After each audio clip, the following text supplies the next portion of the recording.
In the 9th year of being trapped in this abusive novel, I finally got out of prison. The male lead smugly grabbed my chin. This is what happens when you disobey. Learned your lesson now. I pulled out a knife and stabbed him 80 times straight in the chest. Bitch, I'll learn from your mom. On the day I was released from prison, a violent storm raged. The Chi family's butler opened the car door for me, his tone laced with faint disdain. Mr. Chi is waiting for you at the palace. The palace was Chi Siu's private club, extremely magnificent. Even the 12 zodiac animals welcoming guests were cast in gold. I'm still wearing the same clothes I had on when I first entered prison 5 years ago. They emit a strong sour stench and musty odor. I rubbed my hair, which hadn't been washed for half a month and was greasy in clumps, saying, "I'd like to go back and take a shower first." The butler scoffed, his tone even more mocking. The master said if you don't show up within half an hour, you'll face the consequences. I lowered my head and stopped resisting. Fine. 20 minutes later, our car arrived at the palace, unexpectedly. The usually quiet club was now packed with luxury cars. I was led by the butler into a narrow, enclosed room. 5 years of imprisonment had made me particularly uneasy in such an environment. I nervously picked at my hands and asked, "Where is Chi Siu? Didn't he want to see me?" The butler smiled meaningfully and said, "Missin, don't be in such a hurry. Before that, why not enjoy the welcome back gift package the master has prepared for you?" He slammed the door shut with force, and in an instant, darkness enveloped me. Instinctively, I closed my eyes and curled up, until the sound of commotion reached my ears. I cautiously opened my eyes. Her face instantly turned deathly pale. The floor inside was an elevator platform, and I was slowly being pushed to the very center of the club stage. There loomed an enormous cage woven from golden threads. The audience below was a sea of people. Countless people cast their curious, mocking, playful gazes upon me, shamelessly sweeping over my imprisoned form within the gilded cage. Chi Siu stood among them, holding a glass of red wine, admiring my terrified and humiliated posture with satisfaction. "Welcome home, and you." I scrambled to my feet, gripping the cage bars tightly, my eyes wide with fury. "Chi Siu, what are you doing? Let me out." Chi Siu took a sip of red wine and teased, "This is the golden cage I spent a fortune to build for you. What, don't you like it? No one would enjoy being treated like a pet for others to admire," Chi Siu declared domineeringly. "But you are my pet." I rolled my eyes in anger. The women in the audience were staring at me with faces full of envy, jealousy, and resentment. I wish I could be Mr. Chi's canary too. Being imprisoned by him for a lifetime would be such bliss, and you really doesn't know how lucky she is. Does she realize this is what countless women dream of? Thought she'd be moved, but she's still as fierce as ever. No wonder Mr. Chi wants to send her to prison for reform. I endured endless humiliation, staring fixedly at Chi Siu, as if I wanted to skin him alive, yet he merely smiled coldly. "It seems my pet doesn't like this gift, but it's fine, because I quite like it." The banquet lasted for 2 hours. I was put on display for those 2 hours. After the farce ended, everyone left on their own. The empty hall was left with only him and me locked in a cage. Chi Siu hooked his keys and leisurely opened the cage. His condescending gaze swept over the winding scar on my face. That was from my first year in prison, when the top female inmate slashed me. Besides that, there were dozens of other wounds, big and small, all over my body. Once fair and delicate hands have become rough and coarse. Pure eyes are now clouded with gloom. Chi Siu gripped my chin, forcing me to look up. "Tisk, so many scars. How hideous. But it's okay, I'll find the best beautician to fix it for you. This is what happens when you don't listen to me. It's been 5 years. Anue, have you learned your lesson now? My name isn't Anue, and you is the female lead in an old-fashioned, melodramatic tragedy novel I was reading 9 years ago. One day when I opened my eyes, I found myself transmigrated into her. In the original story, because Anu resembled Chi Siu's long-deceased White Moonlight, he went so far as to bankrupt the family, killed Anu's boyfriend, and finally made her his mistress. However, in the 4th year, the White Moonlight returned. She was so cunning that she tormented the innocent original host to the brink of death. She even caused her to miscarry, making Chi Siu utterly disappointed in her. "I treated you so well, yet you didn't want to keep our child. Since you refused to learn obedience, then go to prison and reform yourself properly." 5 years passed in this ordeal. In novels, 5 years fly by in a blink, but in reality, I nearly died in that prison. The system encouraged me, hang in there, less than 1% of the novel's plot remains, finish it, and you can go home. I jolted up from my deathbed. Really, system, all you need is to get into another car accident.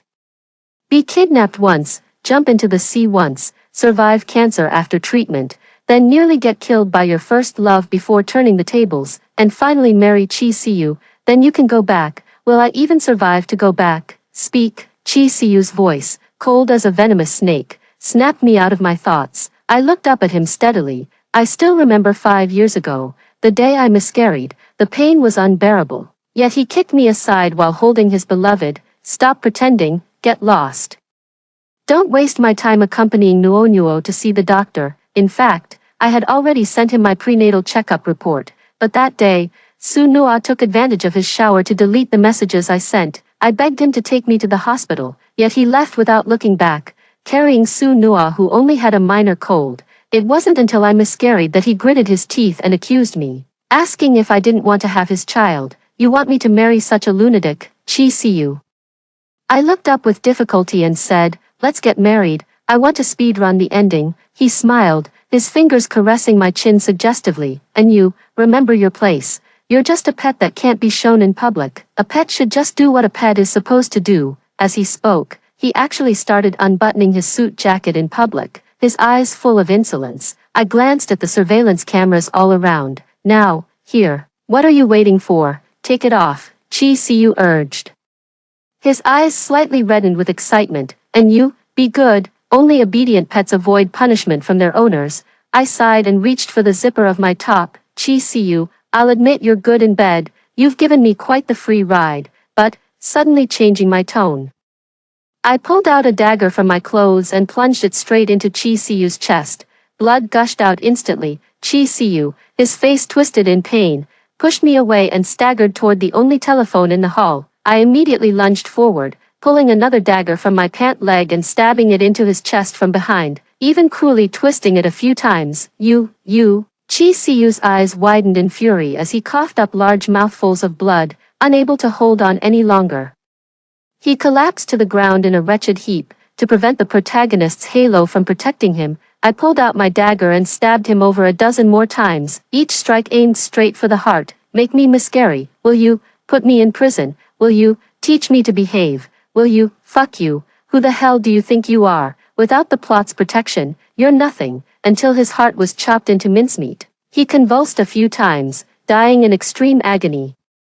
Yet I wiped away my sweat and laughed heartily. The system didn't appear. I chuckled softly. In this book, the plot takes precedence over the male and female leads, and the system comes last. Before the plot concludes, this useless system can only watch helplessly as the male lead dies. After resting for a while, I fished Chi Siyu's phone out of his coat pocket. First, I called Assistant Jiang, Xiao Jiang. Chi Siyu asked me to tell you to buy something. What? The prison where I was locked up. Xiao Jiang was shocked. That's right, buying a prison. According to the novel's setting, Chi Siyu embodies multiple identities, a world-class billionaire, a retired special forces soldier from the United States, a top-tier hacker, and more. He can disregard the law, and there are no police to stop him. All logic must yield to the tumultuous love story between the male and female leads. Assistant Jiang didn't question why Chi Siyu didn't give him the order directly but had me relay it instead. He just had a, I ship it, expression on his face and eagerly hung up the phone. The next day, the transfer contract for this women's prison was handed to me. I quickly signed my name with a flourish. Assistant Jiang smiled knowingly. Mister, Chi treats you so well. Buying a prison just like that, and putting it under your name. I forced a smile. Yeah, Assistant Jiang, there's a board meeting tomorrow, but I can't reach President Chi. Could you help pass along the message? I waved my hand dismissively. Cancel it. Assistant Jiang was surprised. Did President Chi tell you that? Yeah, I never expected President Chi to love you so much, letting you make such a big decision. He felt a deep respect in his heart and swore to obey me unconditionally from then on. After Assistant Jiang left, I pushed open the door to the lounge with an expressionless face. The original bed had been replaced by an ice coffin, with Chi Siyu lying inside. The more dangerous the place, the safer it is. He had always been notorious, feared by the entire company as if he were the Grim Reaper himself, except for a select few, who would dare enter the CEO's lounge without permission unless they had a death wish. I want to see you. See you must be inside. Miss Bai, only Miss An is inside. You can't go in. That bitch Anua is here too. Perfect. I have some questions for her. The office door was violently pushed open, seeing me, Bai Ro's face twisted with venomous hatred. I calmly closed the lounge door. What's wrong? Without a word, Bai Ro stepped forward and slapped me hard across the face. You shameless bitch. What dirty tricks did you use to manipulate CU into making me donate my kidney to you? Suppressing the metallic taste in my throat, I sneered. Don't forget, the kidney inside your body is mine. When Bai Ro returned to the country, she tearfully claimed she didn't have much time left. Chi CU forced me to donate a kidney to Bai Ro. There's no other way. After all, I'm the woman CU loves most, while you're just a dog he keeps, not just a kidney. Even if I wanted your life, CU would agree. I won't waste words on you. I want to see CU. If you dare stop me, do you believe I'll throw you back in prison? I was afraid the truth would come out, so I quickly tried to stop her. Bai Ro, who is of mixed American descent, effortlessly grabbed my hair and slammed me hard against the wall. Get lost, bitch. If you dare stop me from seeing CU again, it won't just be a miscarriage next time. Just as she was about to open the door, the office door swung open. A group of people in white coats rushed in and quickly restrained Bai Ro. Bai Ro struggled violently. What are you doing? Chi CU's personal doctor said expressionlessly. Miss Bai, I've just received word from President Chi. He wants you to remove your kidney and return it to Miss An. Bai Ro's eyes widened in fury. Impossible. This kidney was personally given to me by CU back then. How could he possibly ask for it back now? As she spoke, she pointed at me viciously and said, it must be this bitch who stole CU's phone and sent you that message. If you don't believe me, search her. I let out a cold scoff. Under their scrutinizing gazes, I took out Chi CU's phone. Bai Ro smiled smugly. See, I told you. You dared to arrest me based on just one piece of information. When CU returns, I'll definitely make sure he kills you all. The doctors instantly turned pale with fear. Did you hear that? She's going to kill you. I took out my phone and unlocked it with facial recognition. Chi CU, that scumbag, showed me his only shred of sincerity by registering my face in his phone. A kidney transplant is so risky. The slightest mistake could lead to disaster. But Chi CU handed his phone to me and trusted me so much. He must have been prepared for anything. I've already arranged visas for the U.S., and I've transferred 30 million to your account. Once this surgery is over, you can leave. After working so hard for so long, it's time for you to relax abroad. Bai Ro was shocked. Chi CU was a violent maniac who frequently abused and scolded employees at the company. As a result, the company was equipped with a medical room and professional imported medical equipment. 2 hours later, I slowly opened my eyes, as the female lead in an abusive novel. My constitution is truly no joke. Bai Ro wasn't so fortunate. The doctor didn't give her any anesthesia, and even in my sleep I could hear her agonizing screams. When she saw I was awake, Bai Ro stared at me with deadly intensity, her eyes filled with bloodthirsty hatred. Anua, you bitch, when CU returns, I'll make sure he kills you, slices your flesh piece by piece, drains your blood, and chops you into mincemeat to feed to the dogs. I nodded and said to the doctors, do as she says. Bai Ro's eyes instantly filled with terror. No, you wouldn't dare. Anua, how could you? Her answer was my merciless back as I slammed the door shut. The original character was a delicate flower who wouldn't even dare to kill a chicken. But those 5 years I spent in prison have completely transformed me. Now, I am Neohuru Anua. At the thought of prison, my previously carefree smile slowly froze. Assistant Jiang, I snapped my fingers, and Xiao Jiang, who had been waiting for a long time, stepped out of the shadows. Miss An, what are your orders? Now that Chi CU is not here, with his phone in my possession, it's like holding an imperial edict. All subordinates must obey my commands. I locked the office door, picked up my coat, and my gaze turned icy. Prepare the car, accompany me to the prison. The rain outside grew heavier. Standing once again at the gates of the women's prison, the thick dark clouds loomed overhead, suffocating me as if pressing down. The warden had been waiting for a long time, looking at me mockingly. I warned you when you went out not to upset Mr. Chi, and now look what happened. You're locked up again, I said. I've already bought this prison, the warden scoffed coldly. That's only because Mr. Chi was willing to humor you. Too bad you didn't appreciate it. Don't blame us for what comes next. As she spoke, she raised a thorn-covered whip in her hand. 5 years ago when I first entered prison, she gave me a brutal beating with this rattan cane. At first she held back somewhat, but after realizing no one cared whether I lived or died, she grew increasingly unrestrained. The thorns on the cane wore down one after another. She thought this time would be no different. But just as the cane was about to descend, Assistant Jiang reached out to stop it. He examined the cane and said to me, "The hills 3 kilometers behind the prison are covered with these canes. Each one is a full 3 meters long, with thorns even sharper than this, sharp enough to pierce human skin instantly." I nodded. Since it's the warden's favorite thing, I'll be merciful and let her spend the rest of her life with these canes. Good. The warden looked at Assistant Jiang in horror. "What are you talking about? Didn't Mr. Chi order us to teach this disobedient wretch a lesson?" "No, you can't arrest me. I still have to manage the prison. I was personally promoted by the high-ranking officials of Huagua, in a tragic novel. Don't bother with logic," I muttered under my breath, my voice drowned out by the screeching sound of the prison gate closing. 10 minutes later, I stood once again at the entrance of the prison dormitory. The dormitory is an 8-person room, with 7 beds occupied by sleeping people, while the remaining one is piled high with garbage, swarming with flies and maggots. "Boss, I can't take it anymore. Before that bitch and you even comes back, we're going to be suffocated by the stench." "Yeah, and you has been out of prison for over half a month. Will she really come back?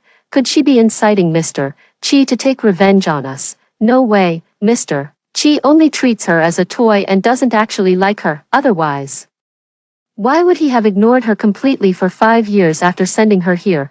We're serving life sentences anyway. If she doesn't come back, fine, but if she does return, we'll make sure she doesn't survive." My gaze swept over each of them in turn. The woman in bed 1 slashed my face and pulled out all my fingernails. Bed 2 always pissed in my food. Bed 3 once pressed my head into a toilet bowl, nearly suffocating me to death. Bed 4 stripped me naked and called the entire prison to humiliate and mock me. Bed 5, each of them left indelible scars on my body or in my heart, but they weren't wrong. In the original story, none of these 7 people faced any punishment until the male and female leads got married. I took a deep breath and pushed open the dormitory door. Everyone turned their heads simultaneously, their gloomy gazes firmly locking onto me. "Look, isn't she back now? Anue, our old friend, long time no see. Did you miss the gifts we gave you?" I forced a smile. "Long time no see. I've come to give you gifts too." The 7 quickly slipped out of bed and advanced toward me with predatory gazes. "Only gone for half a month, and you've already angered Mr. Chi enough to be sent back. Mr. Chi is truly cruel to you. Your status isn't even equal to a dog's, is it? We were afraid you'd get out and snitch on us, but it seems Mr. Chi couldn't care less whether you live or die. You won't be so lucky this time." Their claw-like hands reached straight for me, faces twisted in cruel, terrifying grins, yet before they could lay a finger on me, Assistant Jiang rushed in with a group of prison guards, swiftly restraining all 7 women, until their faces were pressed firmly against the ground, and they turned their heads to see Assistant Jiang frowning. Did they finally understand what was happening? "And you? We were just joking with you. Was this really necessary?" "Yeah. After all, we've been together day and night for 5 years. You should at least show some consideration for old time's sake." I took the thick rattan cane, as sturdy as a forearm, handed to me by Assistant Jiang. Every thorn on it, if embedded in flesh, would carve a hole deep enough to reveal bone. "Of course, for old time's sake, I'll be gentle. I won't kill you all at once." The 7 of them instantly paled. "And you? How dare you take the law into your own hands, even with Mr.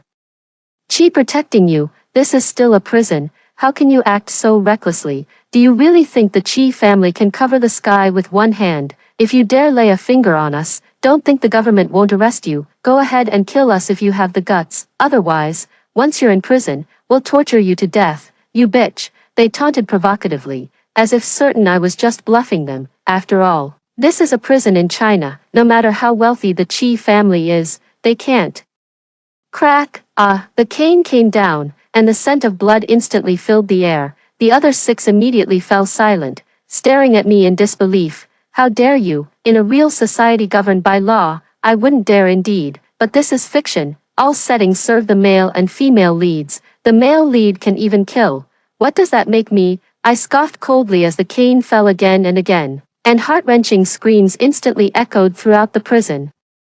The fat woman on bed 1 bullied me the most, and she was also beaten the hardest by me. Her prison uniform was soaked in blood, the obese flesh torn open, even revealing the bones beneath. From initial pleas for mercy, her emotions gradually transformed into overwhelming hatred. And you bitch, I don't believe you dare kill someone in prison. Just you wait. If you're ever abandoned by Chi Cu and sent back here, I won't show any mercy next time. Watching as all 7 women gasped for breath. Barely clinging to life, I paused my actions and pondered. Indeed, I cannot kill you. After all, dying like this would be far too merciful for you. So, under their horrified gazes, I had the prison guards prepare 7 large vats filled with salt water. At the sight of this, their faces turned deathly pale, and they frantically knelt on the ground, kowtowing to me. We know we were wrong, Anue. Please spare us. Spare you? I laughed. And what about when I begged you? Why wouldn't you spare me? The prison guards threw them into the brine vat. Their screams rose and fell, echoing endlessly in my ears. Watching this scene, I breathed a sigh of relief. Anue, the revenge the plot couldn't take for you, I've taken it for you, so now. Shouldn't you repay me? This thought had just crossed my mind. A string in my mind suddenly snapped with a sharp break. When I was first sent to prison, I keenly realized that there seemed to be more than just my consciousness in my mind. The other person was the original Anue. Her faint remnants of consciousness told me. 4 years ago, she awakened consciousness. She didn't want to follow the plot. Didn't want to mold herself into another man's accessory. Didn't want to be a mere tool for a happy ending. But the consequence of her desperate resistance was being erased by the system, which then sent me in instead. Fortunately, she reacted quickly back then, preserving a trace of lingering will. After years of settling, she can now communicate with me. She exists in my mind, silently resisting the system, needing only an opportunity to strike unexpectedly. Now is the time. The system in my mind frantically beeps alarms. Fortunately, Anue came prepared. Defeated the system, seized control, and became a new system. She quickly checked the system and clicked her tongue. The reason the system didn't warn you when you killed Chi Cu is because this bastard was applying to the main god to erase your consciousness and restart the plot. Luckily, I took over. First, I'll sever the connection with the main god system, then help you cancel the erasure. Me, thanks. It should be me thanking you. Before leaving the prison, I knocked on the door of cell 304. A woman in her 30s opened the door. Seeing it was me, she exclaimed in fear, "Why are you back here? What did you do wrong this time? Sister Yang, do you want to leave this place and start a new life?" The woman was called Sister Yang, the only person who treated me well during my 5 years in prison. Her crime was killing her husband, but the man was addicted to gambling and alcohol, nearly strangling her child to death. She had accidentally smashed him to death while protecting her daughter, yet she was sent to prison by her own parents and in-laws. In prison, murderers were the ones people feared most. After I met Sister Yang in my 3rd year, she always protected me in public. Sister Yang still didn't know what had just happened. She thought I had been sent in by Chi Cu again, seeking her protection. Tears fell from her eyes as she choked out, "Of course I do, how could I not, but after I get out, bearing the label of a murderer, I'll definitely be a burden to Yen Yen." She could have defended herself back then, but her in-laws warned her through gritted teeth, "Since my son is dead, someone must pay with their life, either you or Yen Yen, you choose." Of course, I understood Sister Yang's concerns. I exchanged a glance with Assistant Jiang. Under Sister Yang's puzzled gaze, Assistant Jiang handed over a check for 30 million. "If you're willing to let go of the past, I can hire the best lawyer for you to fight that lawsuit from 10 years ago. With this money,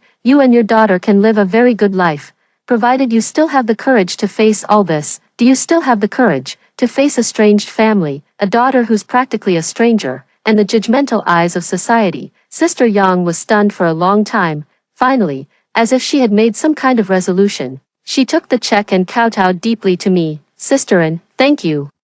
She tucked the check away, quickly packed her things, and left the prison, gazing at the sky she hadn't seen in so long. She took a deep breath and boarded the plane home. After many twists and turns, she finally followed her memory and found her familiar in-laws' home. When she was imprisoned, Her mother-in-law had promised her that Yan Yan was her son's only child and that she would take good care of her. But now, her 13-year-old daughter was squatting by the roadside, drawing pictures with picked-up branches. In the cold December of the north, she was only wearing a thin, cotton-leaking coat. Sister Yang rushed to her daughter without hesitation. Yan Yan. The girl looked up in confusion. The moment their eyes met, Sister Yang was instantly speechless. What was she going to say? Should she say, "Mom is back"? But how could she explain her absence of 10 years? Would her daughter still remember her? Does she hate her? As she was brainstorming, the little girl's eyes quickly turned red, and she threw herself into her arms. "Mommy, you're finally back. Wah, they all said you were arrested by the police and would never come back. I tried to explain to them that you killed to protect me, but they wouldn't believe me. Mom, you're a good person. I believe in you. You're good. See, the police let you come back. That proves you're innocent." Mother and daughter embraced emotionally, weeping bitterly. "What are you wailing for? You jinx, keep crying and you'll sleep on the floor tonight." Just then, an old woman came out cursing and grumbling. When she saw Sister Yang, her eyes widened in fear. "How did you get out?" Sister Yang wiped her tears and glared coldly at her. "I'm here to take my daughter back." As a mother, since she had returned, Yan Yan naturally belonged with her. The old woman gritted her teeth and spat venomously. "You two cursed stars, get lost. A murderer like you dragging her daughter around. Let's see who'll ever accept you. Die out there sooner." Yan Yan also looked at her mother with concern. She really wanted to go with her mother, but she didn't want to be a burden to her. Sister Yang noticed her thoughts and smiled brightly. She had already bought a house in the distant coastal city and even taken over a supermarket. "Let's go, Yan Yan. We're going home, missin'. Are we going home?" I shook my head. "I still have somewhere else to go." Assistant Jiang hesitated. "Where to?" "Of course, to the place where the story of this book begins. Thanks to Chi Siu's past as a special forces soldier, he has many skilled mercenaries under his command. I casually picked a few. Before leaving Chi Siu's manor, I asked Assistant Jiang, "When is Chi Siheng returning to the country?" Chi Siheng is Chi Siu's half-brother. In the original story, the two of them have been at odds since childhood, fighting tooth and nail over family assets to the point of wishing each other dead. With Chi Siu's protagonist ring shining brighter, he sent Chi Siheng to Black Country 7 years ago to dig coal. By my calculations, it's about time he returned. According to the original plot, after returning to China this time, Chi Siheng appeared to behave himself on the surface, but secretly he was preparing for something big. It seems like today is the day. As soon as Assistant Jiang finished speaking, the gates of the manor opened, and Chi Siheng walked in slowly. His face was shrouded in the gloom of revenge. Approaching me, he asked expressionlessly, "Where is Chi Siu?" I smiled at him. "You don't have to be strong anymore. Your strength has arrived." Chi Siheng was shocked. I handed him a small note with the address of the office lounge, winking, "Go here, and there'll be a surprise, but don't bring anyone with you.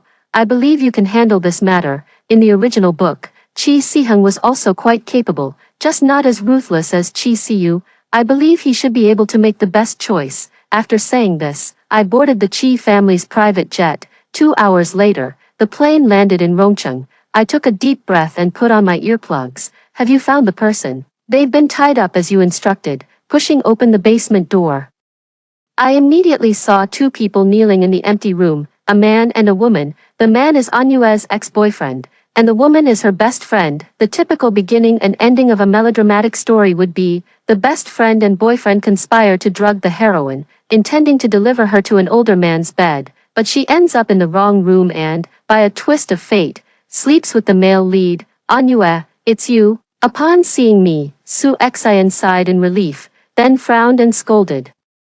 "You dare to kidnap us? Are you out of your mind? Hurry up and untie us." Cheng Hao sneered. "Didn't expect you to still be alive. Judging by your outfit, you're doing pretty well for yourself now." Su Xian's envious gaze swept over the luxury items on me. "Since that's the case, why don't you give us some money to spend? We're a bit tight lately. Consider it your thank you fee to us." I burst out laughing as if hearing the most ridiculous joke. "Thank you fee, yes." Su Xian raised her eyebrows smugly. "If it weren't for us, someone like you, with no looks, no figure, and no family background, how could you possibly qualify to be Mr. Chi's lover?" "That wasn't my intention." "Cut the act. Cheng Hao looked at me disdainfully. You've been used up, yet you're still pretending to be innocent here. Who doesn't know you'd do anything to please Mr. Chi? You're just a plaything. I smiled faintly. A plaything, thanks to you all. After speaking, she stabbed Cheng Hao's thigh with a knife. If you love cheating so much, then these legs are unnecessary. The mercenaries emerged from the darkness, and I handed the dagger to them. Su Exine watched the scene in horror. And you, what are you doing? Are you taking revenge on us? How dare you? If it weren't for us, how could you be living such a good life now? Anue, I know I was wrong. I'll never dare again. I beg you, don't cripple my legs.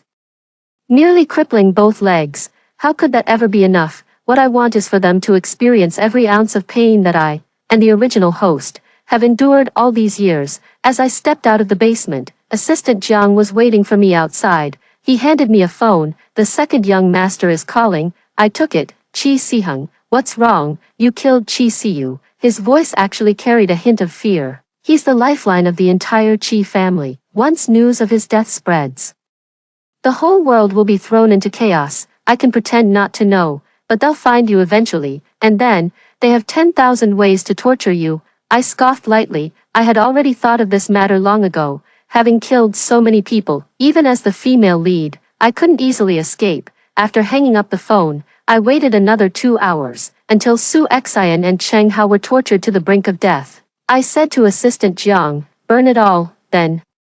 I finally said to Anu in my mind, are you satisfied with this ending? Of course. What are you planning to do next? Keep working on a system, or die with me, and you and my consciousness coexist within this body. If this body dies, both of us will vanish together. And you smiled. Of course not. Just now, I hacked into the main system and retrieved all the scripts and programs of the abusive romance worlds. I plan to travel to these worlds and awaken the female lead's self-awareness. As for what they choose to do afterward, that will be their own decision. I froze for a moment. I didn't expect your aspirations to be so lofty. Anu shook her head and sighed. Because I've experienced this kind of life controlled by the plot. I graduated from Tsinghua University, have parents who love me, and just want to live a stable life in the future. I can also shine brightly. Not be a tool for the male lead's tormented love story. Love simply isn't that important. When the author created us, they didn't treat us as independent individuals at all. We're just tools projected into the novel to act out the author's romance with the male lead. The author endowed the male lead with all the beautiful, powerful qualities, but gave the female lead an indestructible physique. That's just ridiculous. This point, I couldn't agree more. After all, these 9 years of torment were unbearable for anyone. An explosion sounded behind them. There was a fire in the basement. But I won't abandon you, Anu said. If you're willing, I can fabricate a new identity for you, allowing you to live a completely new life in this world. If you want to return to reality, I can arrange that too. Then take me back to reality. I couldn't wait to answer. After speaking, I suddenly thought of something. What about the IC 1 billion in my bank card? This money was transferred to me by Qi Siyu. Although he was cruel, he was quite generous with his money. How about fabricating an identity for you in reality, a wealthy heiress inheriting billions, or the youngest daughter of an overseas financial tycoon raised domestically? Fine. A flash of white light passed. I've finally put an end to this damn life. After hearing the first story above, what are your thoughts? Feel free to share your opinions in the comments section. Next, there is another similar story. Let's continue to see. I was never more than a useless NEET to society anyway. Who would have thought that just reading a novel and venting a few complaints would get me dragged into this tragic story by some mysterious force? Realizing something was wrong, I immediately decided to take my daughter and run away without looking back. As for the flood behind me, what do I care? I'm a security guard, earning 3,000 a month, and I'm quite satisfied with my current life. If I'm full, the whole family is full. I work 8 hours a day, and after work, I don't even think about where to go for fun, since going out would just waste my money. I just lie on my dorm bed, reading free novels on Zhongxi, because that's the most cost-effective. However, when I came across a tragic romance novel, I completely lost it. What kind of nonsense is this? Male lead, you're the protagonist. Today you have a stomach perforation, tomorrow you're either allergic to mangoes or seafood, and the day after, you just stand there letting anyone slap you twice. They say you should stay away from those who hurt you, but then you either have to wait 7 days, give them another chance, or refuse to sign the divorce papers. At this point, I lost all desire to keep reading. It's not that I don't want to test the toxicity anymore. After all, I have plenty of time, with over 10,000 hours of reading logged. There's no trashy novel I haven't seen, and I've tested more toxic plots than I can count. You could say I'm practically immune to all poisons by now. Just looking at this, I'm so angry I couldn't hold back and just vented in the comments. Just leave already. Stop dragging your feet. Serves you right for getting bullied. I truly never expected that just from one little comment I made. I got pulled into this novel by some mysterious force. Somehow I became the male lead. Too many plot holes to mention. I don't even want to know why I ended up here anymore. Fortunately, the current storyline hasn't reached the part where I suffer yet. I've just arrived, and my CEO wife Lu Mengyao's first love has returned from abroad with his daughter. Seeing how poorly her first love is taking care of his daughter, Lu Mengyao thinks he's having a really hard time. When Lu Mengyao first decided to become the mother of his White Moonlight's daughter, I selectively accepted the memories of the original body. The original body was an orphan from the countryside, working part-time as a hotel server while attending university. The beautiful CEO Lu Mengyao was drugged and encountered the original body delivering items, forcibly engaging in relations with them. A single encounter resulted in Lu Mengyao becoming pregnant. Afterwards, Lu Mengyao took responsibility for the original person and married them by obtaining a marriage certificate. After marriage, the original person stayed at Lu Mengyao's home, quietly taking care of Lu Mengyao's daily life, raising their daughter Dandan, and occasionally stepping in as Lu Mengyao's assistant at the company. However, Lu Mengyao never publicly announced that the original person was her husband, nor did she allow Dandan to call her mom. That's how things were. Though absurd and seemingly unrealistic, this was the author's setting, and there's nothing I can do to change it. But what happens next is up to me. I'm getting ready to run. Running away requires money. Looking at the furniture filling the house and Lu Mengyao's collection of designer bags and luxury items, I couldn't help but smile with satisfaction. Why leave them untouched when they're there for the taking? After all, we're legally married. She wouldn't sue me. Nor would she want the embarrassment. Besides, she's loaded. Lu Mengyao is busy with company matters and helping her, White Moonlight, take care of his child. She won't bother with me, and our daughter Dandan is at kindergarten. I immediately contacted second-hand goods buyers and had them come to my house to collect items. The amount of money didn't matter. My only requirement was speed. The buyers arrived quickly. I urged them to hurry, selling everything I could, the sofa, TV, bed, even the slightly fancier bowls from the kitchen. I didn't spare a single thing. When people asked why I was selling everything, I openly told them I had cancer, terminal, and needed money for treatment. They would give me sympathetic looks and stop asking questions. Even the patrolling police officers knew about it. Finally, after calculations, the merchant gave me over 5 million. I know the real value of these things. Even selling them as secondhand wouldn't fetch such a low price.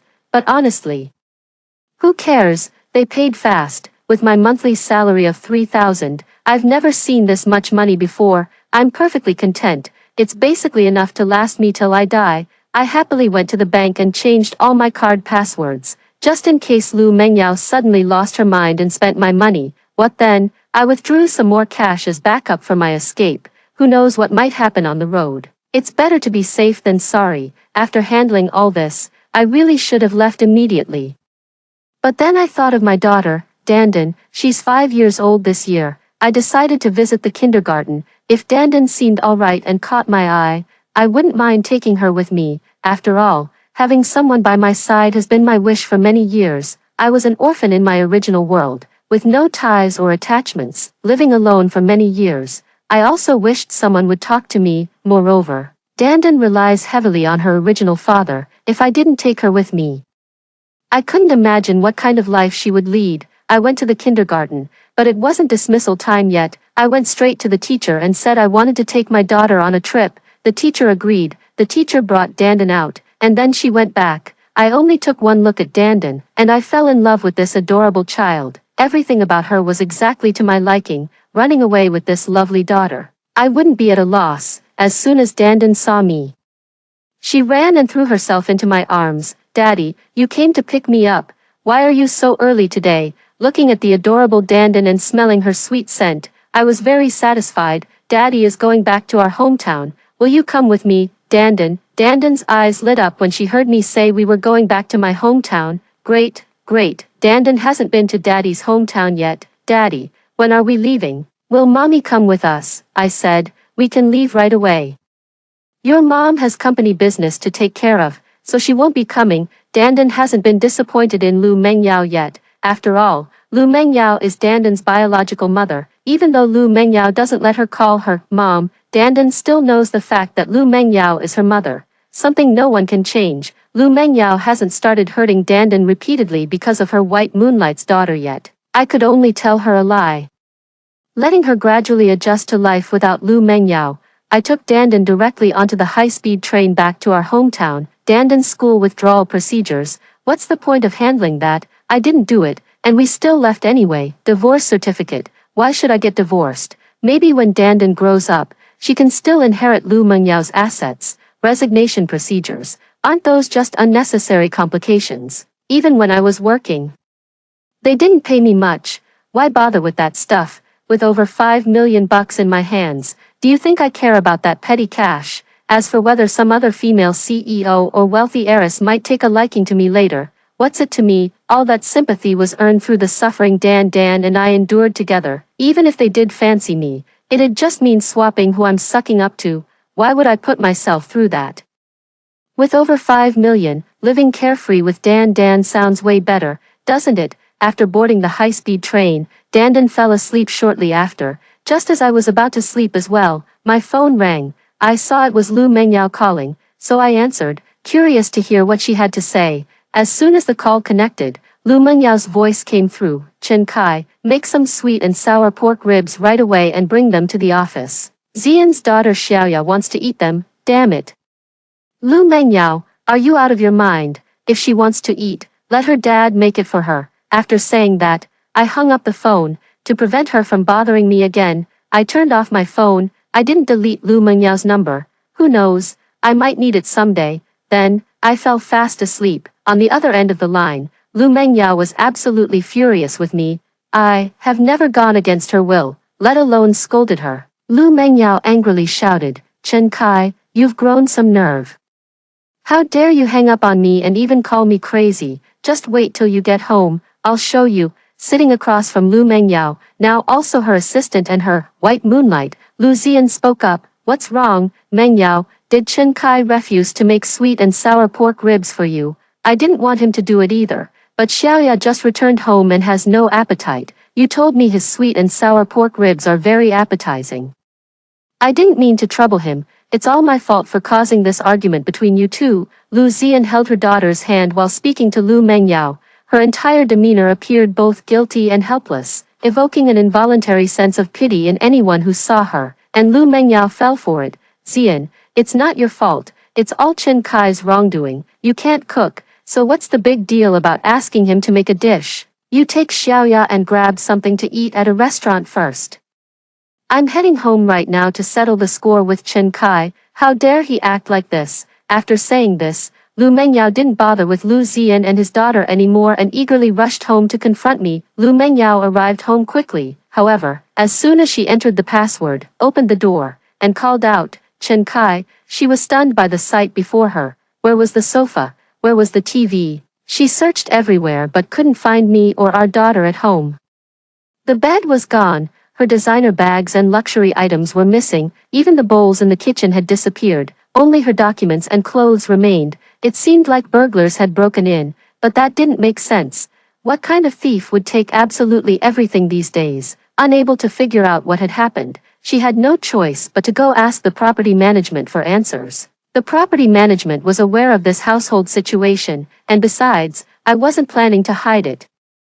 The property management told her that the male owner of the household had cancer, and it was already in the late stages. He sold everything to raise money for treatment. Lu Mengyao was utterly confused. He had just called me, and judging by how strong and healthy he sounded, he didn't seem like someone with cancer. However, she couldn't say anything about it, so she thanked them and left the property management office. She went to her daughter's kindergarten again, where the teacher told her that Dandan had been picked up by her father to go on a trip. Lu Mengyao was extremely angry and frantically called me, but I had already turned off my phone. I was fast asleep. Lu Mengyao had no choice but to check into a hotel first. Lu Mengyao sat blankly on the hotel bed, unable to understand why I had sold our belongings or why I had taken our daughter on a trip. I used to tell her about everything I did. Why doesn't she have any idea about what I did today? She called me, and I dared to yell at her, even turned off my phone, making sure she couldn't reach me. Even if she racked her brains, she wouldn't know that I'm Chen Kai with a different soul inside. Just as she was pondering over things that would never have happened before, Lu Xian's call came through. Lu Mengyao answered the phone absent-mindedly. What's up, Xian? Is something wrong? Mengyao, it's about Xiaoya. She should start kindergarten soon. I think the one Dandan attends is quite good, but I just returned to the country and don't know many people. Right now, I don't have much money for tuition. Could you help me? Lu Xian's voice sounded somewhat pleading over the phone. It's nothing, don't worry. I'll make sure Xiaoya gets enrolled tomorrow. Anything else? Without hesitation, Lu Mengyao agreed to Lu Xian's request. Nothing else, just, Mengyao, you didn't do anything to Chen Kai, did you? He didn't mean to upset you. Don't take it to heart. I believe he'll change. Be good to him. Even though Chen Kai doesn't have a steady job, he does all the laundry, cooking, and takes care of Dandan by himself. He's really working hard. Lu Xian has once again taken up his daily task of slandering me and driving a wedge between Lu Mengyao and me. I wasn't aware of what Lu Xian said, but if I had known, I would have definitely told him a thing or two. You're truly something. You can spin such a tale without even seeing the person involved. What a shame you're not a screenwriter. But he's bound to be disappointed because Lu Mengyao never even saw me. What do I need to change? Listening to Lu Xian's inexplicable words, Lu Mengyao didn't know what to say either. She couldn't very well admit that she'd already sold off her family's belongings and run away on a trip with her daughter, could she? Saying that would only prove she had no idea of my whereabouts, which would reflect poorly on her competence. So, Lu Xian didn't hear what he wanted to hear. Instead, he heard Lu Mengyao say, "Don't worry about these things. It's my family matter. Remember to take the child to kindergarten early tomorrow. I'll help you with the enrollment." They quickly ended the call. Lu Xian frowned slightly, feeling that something was off but unable to pinpoint what. It was the first time he had spoken ill of me without Lu Mengyao scolding him over the phone. If Lu Mengyao didn't scold him, how could their relationship deteriorate? And if their relationship didn't deteriorate, how could he rise to prominence? He couldn't make sense of it. He decided to escalate his efforts. Lu Mengyao put down her phone, gritted her teeth, and dialed my number again, but still couldn't get through. She sent me many threatening messages again. Lu Mengyao felt that I was about to escape her control and swore to teach me a big enough lesson to make me understand that without her, I am nothing. The next day, Lu Mengyao arrived at the kindergarten with dark circles under her eyes. Before long, Lu Xian arrived with his daughter. Lu Xian was startled when he saw Lu Menyao's appearance. He quickly walked over to her and asked with concern.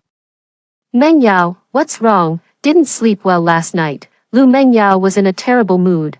My phone was still unreachable, and I hadn't replied to her messages. She waved her hand dismissively. "It's nothing, just stayed up late last night. Let's go in and complete Xiaoya's paperwork." Lu Xian didn't say anything more and followed Lu Mengyao into the kindergarten, as expected of a female CEO. Her connections were indeed extensive, with just a few phone calls.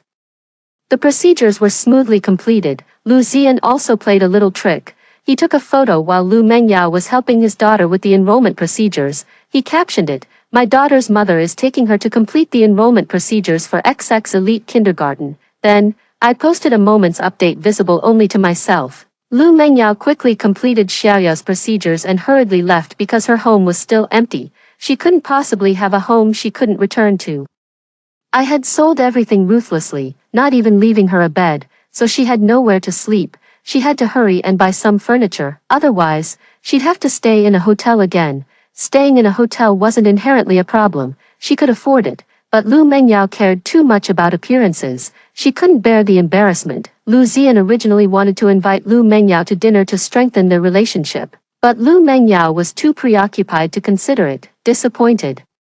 Lu Xian took his daughter and handled the remaining matters himself. He deliberately inquired about Dandan's class and pleaded with the teacher to place Xiaoya in the same class as Dandan, intending to spread rumors that would harm Dandan's reputation. As for what kind of rumors, Lu Ziyan had already planned them out. He knew everything about me, Lu Mengyao, and Dandan like the back of his hand. They took advantage of the fact that Lu Mengyao wouldn't let Dandan call her mom, spreading rumors that she didn't have a mother, all to hurt Dandan's self-esteem, but he was destined to be disappointed. I never planned to let Dandan continue attending school here anyway, since Dandan wouldn't be coming anymore. Who would he be targeting? Dandan wouldn't even hear it. By this time, Dandan and I had already transferred through several modes of transportation and returned to my rural hometown. I became an orphan because my parents passed away early. Not because I never had parents, so my house in the village is still preserved. Following my memory, I came to the front of my house with Dandan. The lock I put on when I left years ago is still hanging on the front gate. I had long forgotten where I put the key. I found a brick and smashed the lock open in a few strikes. I stepped inside and looked around. The yard was overgrown with weeds, but the house remained quite intact. It was just a bit dirty inside, though with some cleaning it would be livable. I breathed a sigh of relief. As long as it was habitable, that was enough for me. I didn't have many demands. I took Dandan out to find someone to help, though I could manage the cleaning myself if I took my time, but it would take longer. Besides, now that we're back in the countryside, it's necessary to build good relationships with the villagers. I bought a few packs of cigarettes and started asking the neighbors for help. Some I knew, some I didn't. For those I didn't know, I simply called them uncle. The neighbors were very obliging. When I explained that I needed help tidying up the house and that I would be staying long-term, they all agreed. I also bought plenty of food and drinks. The neighbors happily helped, and it didn't take long before the house was all cleaned up. After everything was done, I treated them to a meal at a restaurant. After a few drinks, I became familiar with my neighbors, and they also got to know who I was. Since I wasn't an outsider, they told me to speak up if I needed anything and assured me they'd help however they could. I smiled and thanked them. The banquet ended, and night fell. Dan and I returned home to get ready for bed. Dan had found everything in the countryside fascinating all day, chasing dogs one moment and shooing chickens the next, so she was completely exhausted by now and fell asleep quickly. I finally had time to turn on my phone. As soon as the phone powered on, it started ringing incessantly. I glanced at it. Lu Mengyao alone had called me dozens of times and sent countless messages. I ignored her. Without even looking, I knew they were all just her cursing at me. I also saw the photos Lu Ziyan posted on Moments, took a screenshot, and brushed it off, then blocked him for good measure. There's also plenty of other miscellaneous work information and kindergarten details. I only kept Lu Mengyao's contact information. As for everyone else's contacts, work groups, and kindergarten groups, I deleted and left them all. I kept Lu Mengyao's number mainly in case Dandan might need something. As for Lu Mengyao's calls, I'll answer if I feel like it and ignore them if I don't.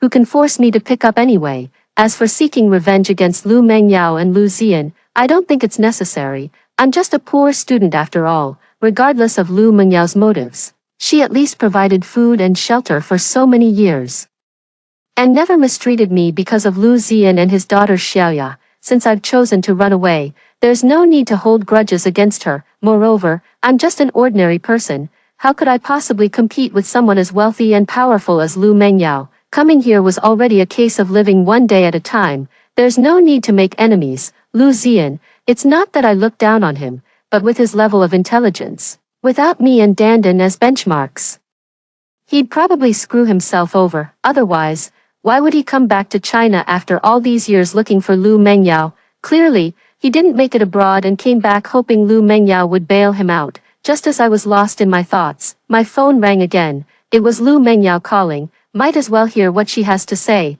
If her words are unpleasant, I can always hang up later. What's up? Lu Mengyao finally got through to me and, afraid I'd hang up again, lowered her tone. Chen Kai, where are you? I can't find you anywhere. And why did you sell everything in the house? I need to keep her calm now, so I start rambling. Oh, you mean this? Dandan said she felt too bored, just watching me every day, and you don't play with her either, so she wanted to go out and travel to relax. I also wanted to take Dandan on a proper trip, but I didn't have the money, right? So I sold some stuff to scrape together some cash and took Dandan out traveling. When will you be back? Lu Mengyao quickly asked. Hard to say, depends on Dandan's mood. I keep making things up, then come back soon. I'm not used to living alone in such a big house. Lu Mengyao said somewhat dejectedly. All right, with that, I hung up the phone. Bullshit, not used to it, more like you're not used to not having me as your caretaker, right? I didn't take Lu Mengyao's words seriously at all, nor did I ever consider going back. After 2 busy days, I was exhausted, being in my own territory. I slept soundly without a worry. Lu Mengyao experienced once again the fact that I hung up on her. She got angry again, back when Dandan and I were living at home, even though she didn't particularly like us. At least every time she came home she could feel that this was a home. She has a husband and a daughter. When we were all there, the house was filled with the vitality of life. I would cook meals and wait for her to come home to eat. Although Dandan couldn't call her mom, every time she came home, Dandan would at least call her auntie. But now, after all my efforts, I've disposed of everything in the house that belonged to me and Dandan. The furniture we used together has also been sold. There's no trace left of the life Dandan and I shared here. Although Lu Mengyao bought a whole new set of furniture and daily necessities, she still felt particularly lonely. At that moment, Lu Ziyan called her. Lu Mengyao answered listlessly. Hello, Mengyao. Xiaoya suddenly fell ill. Can you come to my place and help take care of her? I have no experience, Lu Ziyan said anxiously over the phone. If the child is sick, just take her to the hospital. I have no experience with this, I'm busy. So I'll hang up now. Lu Mengyao rejected Lu Ziyan's request. She was already annoyed that Dan and I weren't around, and when Lu Ziyan brought up his daughter again, she became even more displeased. If your daughter is sick, take her to the hospital. It's not like I can diagnose her. Besides, my own daughter isn't even here with me, so how could I possibly care about a goddaughter I've only known for 2 days? Lu Ziyan listened to the dial tone on the phone, utterly bewildered. His daughter wasn't actually sick. He had just made it up as an excuse to stir up conflict between Lu Mengyao and Dan. He never expected Lu Mengyao to refuse. He had assumed that since Lu Mengyao was so eager to become his daughter's godmother, she would naturally love his daughter too, out of affection for him. He had even pulled out the big move of pretending his daughter was sick. At the very least, he thought Lu Mengyao would come to check on her. But this was the result he got, far from what he wanted. If Lu Mengyao truly didn't care about him or his daughter anymore, what would he do about his debts? It seems the only option left is to take a desperate gamble and embezzle company funds by leveraging Lu Mengyao's assistant identity. However, the risks are too high, and he doesn't want to resort to that unless absolutely necessary. He needs to come up with another plan. In the following days, I enrolled Dandan in the village kindergarten. I also informed the teachers that apart from me, Dandan has no other relatives, and no one else is allowed to take her out of the kindergarten. Dandan won't be meeting anyone else either. Dandan was very happy. On her first day back from school, she told me she really likes her new kindergarten. There, she doesn't have to learn random courses, aside from essential academic subjects. The rest of the time is spent playing games organized by the teachers. She's also made many new friends.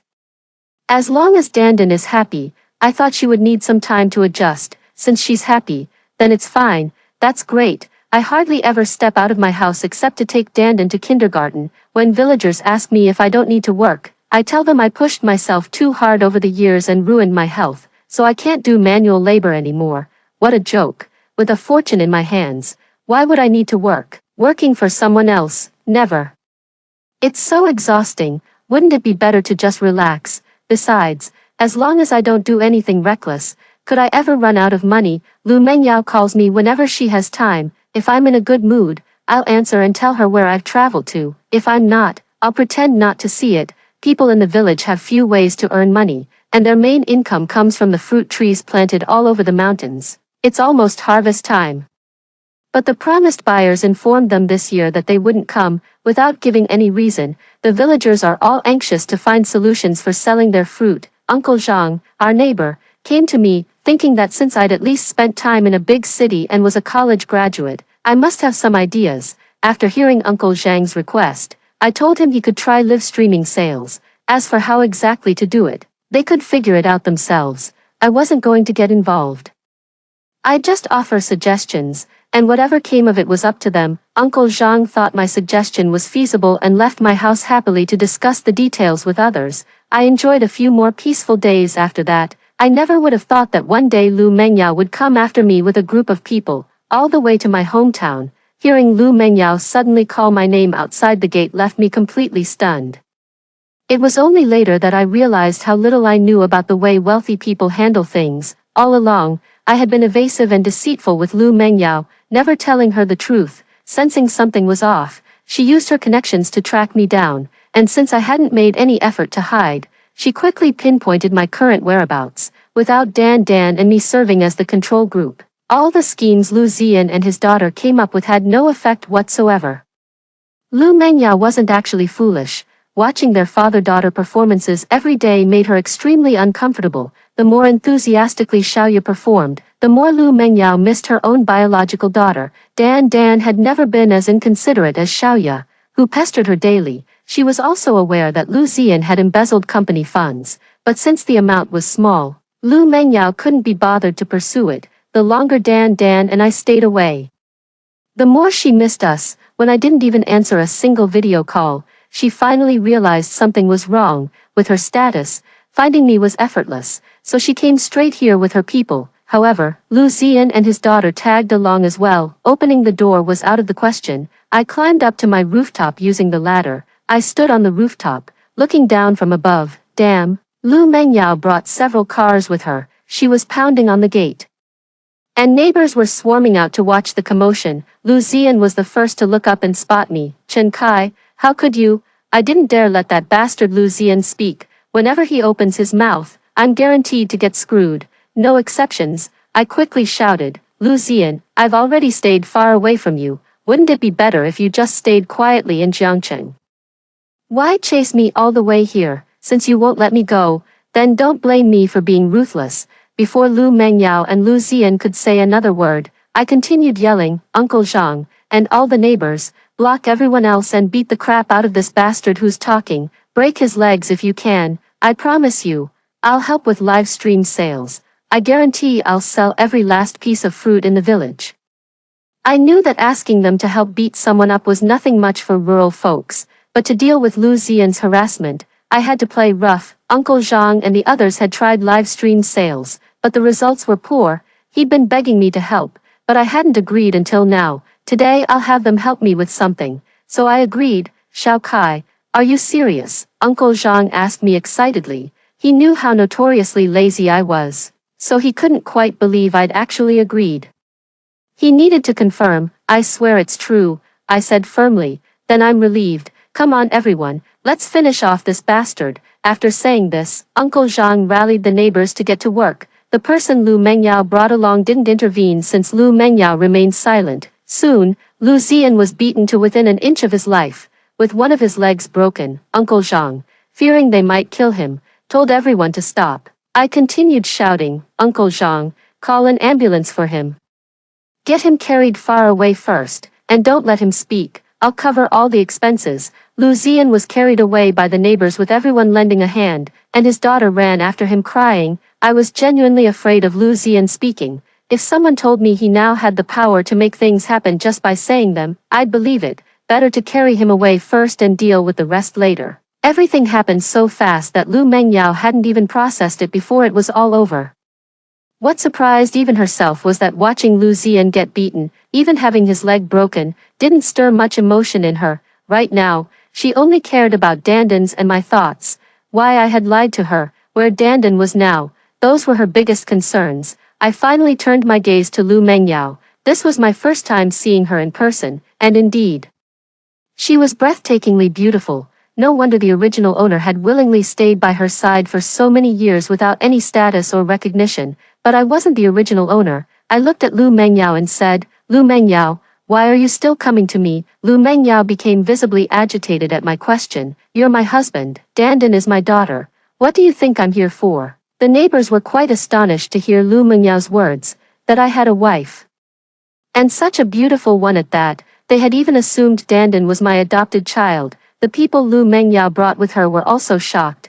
They all knew me but only as Lu Mengyao's former assistant. It never crossed their minds that I was their CEO's husband, let alone that we already had a child together. I couldn't just let her words slide and fired back. After all these years, Lu Mengyao, have you ever treated me as your husband for even a single day?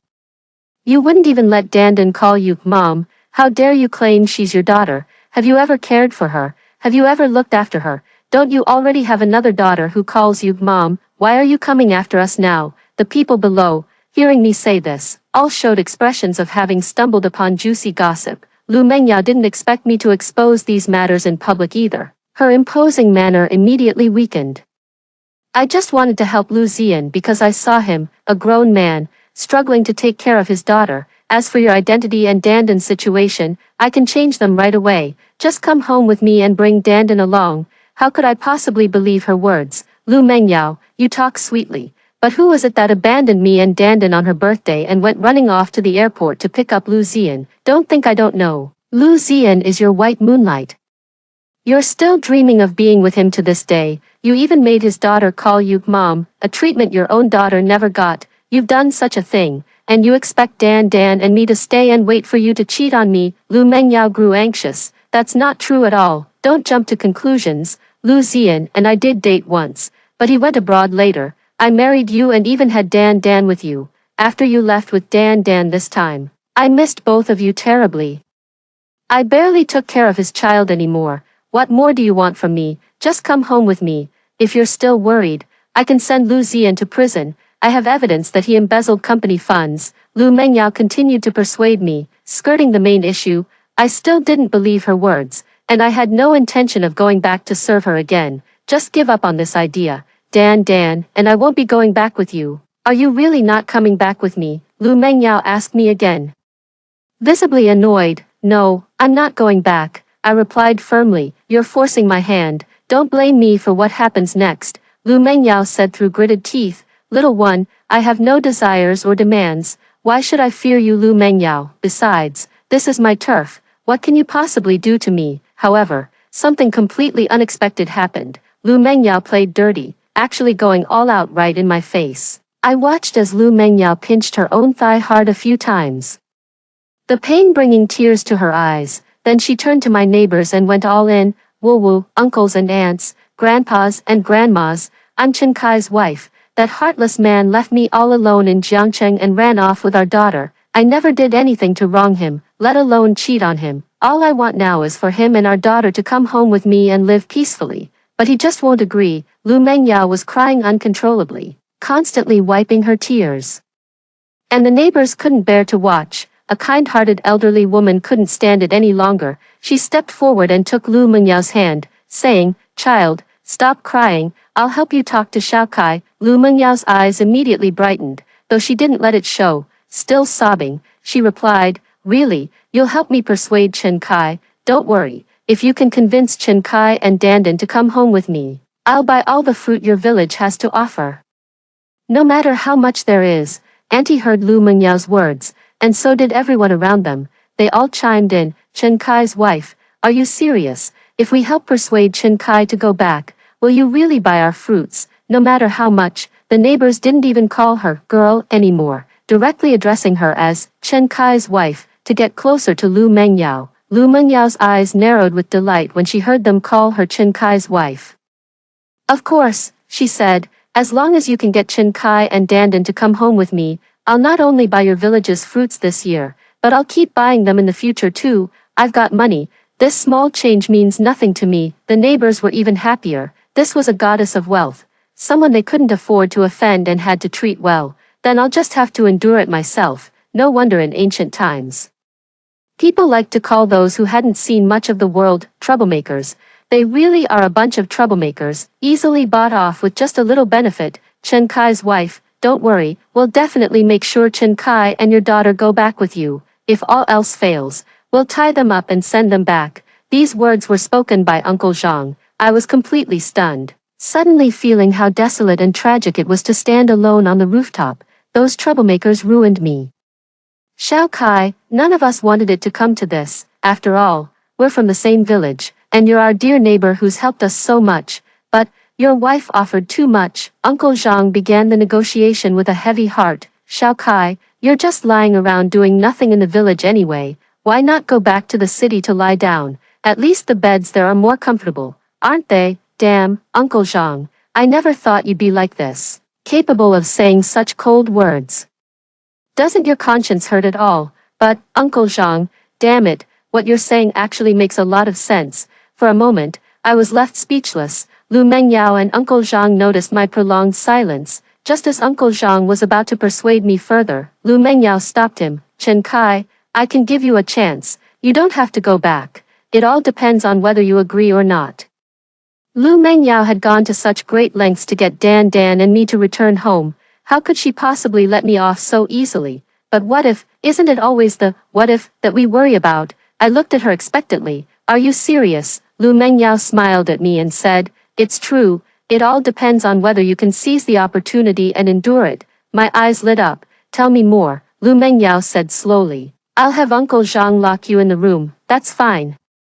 It doesn't matter where I lie down. I didn't take it seriously. He'll only take care of your food and drink. As long as there's food and drink, what more could I ask for? I can accept that. I'll keep your phone with me. As long as I have my phone, with food and drinks, I could lie around forever. But I'll cut off your internet signal. Damn, that's harsh. Isn't that like taking my life? I can lie flat. But what I need is happy lying flat. Without internet signal, how can I kill time? Can I still lie flat happily? Just kill me already. So, I've given you the chance. Do you want it? Lu Mengyao issued her ultimatum. Now no one could help me, so I had to accept my fate temporarily and agreed to Lu Mengyao's terms. Lu Mengyao had the people she brought with her negotiate with the troublemakers about purchasing the fruits. She entered my house and watched me pack my things. She wouldn't normally care for a place like this, but seeing how clean I kept the room, she refrained from saying anything, afraid of upsetting me further. I finished packing quickly, as there wasn't much I needed to bring. Where's Dandan? Lu Mengyao asked me once she saw I was done packing. Dandan is at kindergarten. We'll go pick her up now, I said irritably. I really didn't want to go back. I was afraid. All right, let's go then, Lu Mengyao said and walked out. I took one last look at my old house, shook my head, locked the front door again, and reluctantly left. I arrived at the kindergarten to pick up Dandan, and she was very happy to see Lu Mengyao had also come. Auntie, you came to pick me up too. Perhaps Lu Mengyao had truly learned to cherish Dandan, as she quickly bent down and hugged her. Dandan, from now on, you can call me Mom. Mom knows she was wrong. Dandan hadn't expected happiness to come so suddenly. She could hardly believe these words were coming from Lu Mengyao. Really? Can I call you Mom now? Really, Dandan? You're my biological daughter, so of course you should call me Mom. It was all Mom's fault before, but Mom will change. Lu Mengyao's eyes turned red, tears barely held back. Dandan became happy. This had always been her dream. Mom, Mom, Mom. Dandan kept calling Lu Mengyao non-stop. She wanted to make up for all the chances she had missed to call someone Mom. Lu Mengyao finally hugged Dandan and cried, yes, yes, yes. Lu Mengyao also kept responding to Dandan continuously. I watched their mother-daughter interaction continuously, and my eyes grew slightly moist. I rubbed my eyes, patted Lu Mengyao, and picked up Dandan again. Let's go home. Along the way, Dandan kept calling for Mommy and Daddy alternately, as if tireless, and both Lu Mengyao and I responded to her constantly. Perhaps Dandan was truly afraid of losing one of her parents again. She didn't dare to sleep and kept calling out incessantly. However, Dandan was still too young after all. After a while, she fell asleep from exhaustion, still holding on to her mother with one hand and her father with the other, looking at the sleeping Dandan and then at Lu Mengyao, who couldn't stop shedding tears. I felt deeply moved. Dandan didn't ask for much. Why couldn't Lu Mengyao and I fulfill her simple wish? What exactly should I do? The driver drove the car very fast. Not long after, we arrived back at our home in Jiangcheng. I carried the sleeping Dandan to bed, letting her rest comfortably. I went to the living room, where Lu Mengyao was already seated and waiting for me. I also sat down, waiting for her to speak. Chen Kai, we need to have an honest and open talk, Lu Mengyao began. I nodded, signaling her to continue. Lu Mengyao said gloomily, now can you tell me why you sold the family's belongings and left with our daughter? I want to hear the truth. What else could it be? I replied impatiently, annoyed by her foolish question. Originally, it didn't matter that you didn't care about me and Dandan. We were used to it. After all, we lived together and could see you every day. But as soon as Lu Ziyan returned to the country, you abandoned us on Dandan's birthday to go pick her up. We didn't say anything, but then you let Lu Ziyan's daughter call you Mom, while forbidding Dandan from doing the same. You already had another daughter. How could you care about us any less? What else could we do but leave? Are we supposed to stay and compete with Lu Ziyan and his daughter for your affection? Dan and I aren't that worthless. We won't fight anymore. Is that okay? Seeing how emotional I was, Lu Mengyao quickly said, this is all my fault. I admit it, and I apologize to you and Dan. I'll never do anything like this again. Besides, after you left, I immediately realized that Dan is our own daughter. And I should treat her well. What's more, Dan is so sensible, while Xiaoya just keeps pestering me for this and that every day. I'm so sick of her. I also realized that Lu Ziyan has changed. He's not the same person he used to be. He even embezzled money from my company. I didn't want to hear her say these things. Being good to someone isn't about words. It's about actions. What can you actually do? Lu Mengyao thought for a moment and said, I'll pick up Dan from kindergarten every day, play with her in the evenings, tell her stories, draw with her, and take her to the amusement park on weekends. I'll start with these for now. I'll add more later if I think of anything else. Hearing this, I was somewhat satisfied, but I still felt a bit uneasy, so I asked her, what about Lu Ziyan and his daughter? How do you plan to treat them? Lu Mengyao gritted her teeth, as if making a tremendous decision, before saying, I won't see them again. I'll hand over the evidence of Lu Ziyan embezzling company funds to the police. Once he recovers, let him go to prison. As for her daughter, let the authorities handle it too, whether she's sent to live with relatives or to an orphanage. I won't interfere anymore. What do you think of how I'm handling this? Worried about further mishaps, I said, then you'll have to write a pledge. Also, Lu Ziyan's leg. Don't let him fully recover, at the very least. He should be left disabled, unable to run. I'm afraid he might escape from prison. For someone like you, this shouldn't be too difficult, right? Fine, I can agree to all your terms, Lu Mengyao said readily. I don't care what you say. I'll judge you by your actions, I replied, not easily convinced. Also, I won't be cooking, doing housework, or even going out to work anymore. Do you agree? Lu Mengyao smiled. I'll make sure you're satisfied. You don't have to cook or do chores. Do them if you feel like it. Skip them if you don't, and no need to work either. I've gotten a sense of how you've been living these days. You'd rather lie down than stand if you had the choice. I can cook too, so I'll prepare meals for you and Dan from now on. If necessary, we can hire help. Money isn't an issue for me. As long as you and Dan stay by my side, that's all I need. These days without you both have been truly unbearable. I don't even know what I'd do with all that money. I cut her off. No matter what you say now, I'll only believe it when I see your actions later. If you still fail to satisfy me and Dan, I'll take her and leave again. But don't think that's the end of it. Once Dan grows up, I'll come back and drag you straight to hell. Lu Mengyao knew I was just a poor student, but the look in my eyes sent an involuntary shiver down her spine. She believed I wasn't just making empty threats. I genuinely had the power to send her to hell. With that, I went back to rest. Gotta admit, Uncle Zhang is indeed Uncle Zhang. Damn, he was spot on. The beds in the city are way more comfortable than the ones back home. Over the next few days, aside from occasionally bonding with Dan, I didn't do much else. Lu Mengyao also kept her promise. Not only did she write a written guarantee, but she also got Lu Ziyan sent to prison.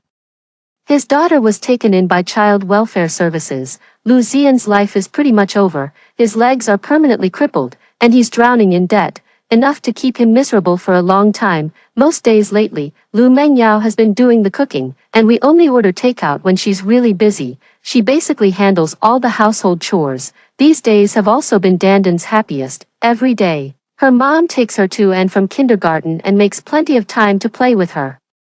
She feels incredibly happy and wishes these days could last forever. That evening, after eating my fill and putting Dan to sleep, I contentedly picked up my phone and lay down on the bed. At this moment, Lu Mengyao came to my room. I noticed she must have just taken a shower, wearing pajamas. I wondered what she was doing in my room at this hour. Uncle Chen, have you been satisfied with my performance these days? Lu Mengyao casually sat down on my bed.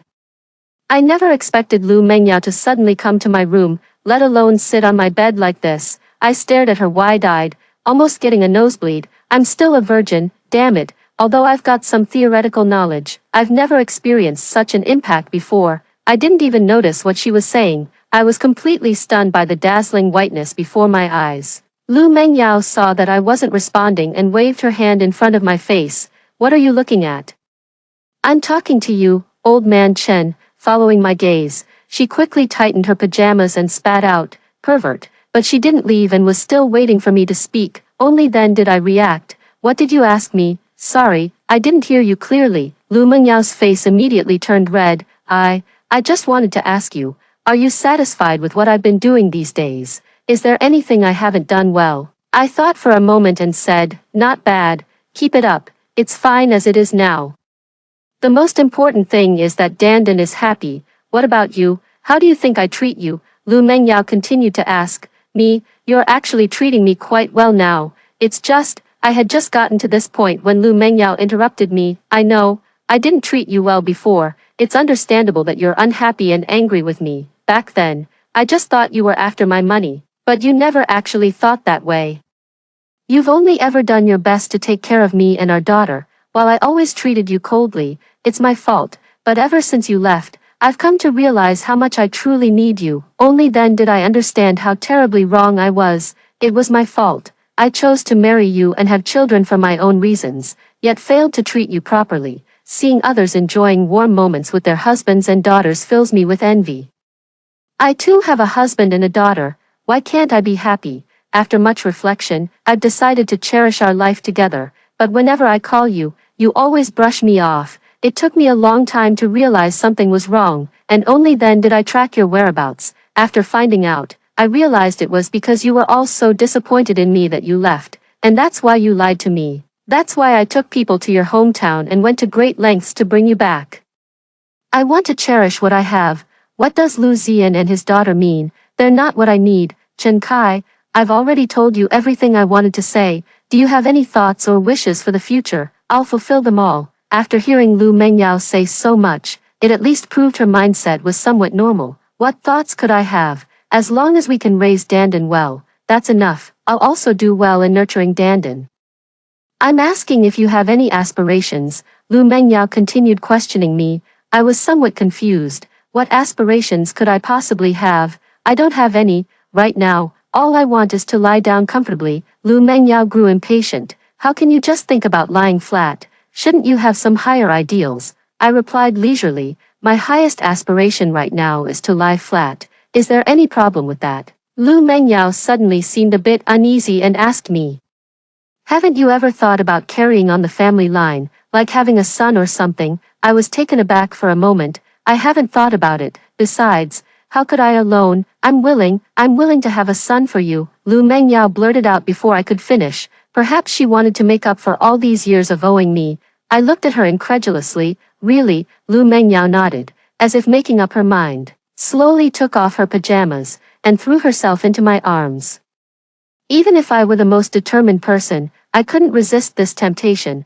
After a passionate encounter, I held Lu Mengyao contentedly in my arms. Lu Mengyao smiled and said to me, "Honey, your highest pursuit might not come true." I laughed too. How could it not be achievable? My demands aren't high. Just having food and drink would be enough for me to coast through life. Besides, you're so wealthy. I practically have no choice but to take it easy. Lu Mengyao flashed a sly look. Since you've chosen to have a son, if I do give you one, wouldn't that mean I can't work for at least a year? Such a big company, you wouldn't just abandon it, right? So you'd have to oversee it, wouldn't you? That means you wouldn't be able to just coast anymore, would you? Damn, Lu Mengyao might actually be right. Could it be that my easygoing life is about to disappear? At this thought, I slapped myself hard across the face. Careless fool, who told you to give in to temptation so easily?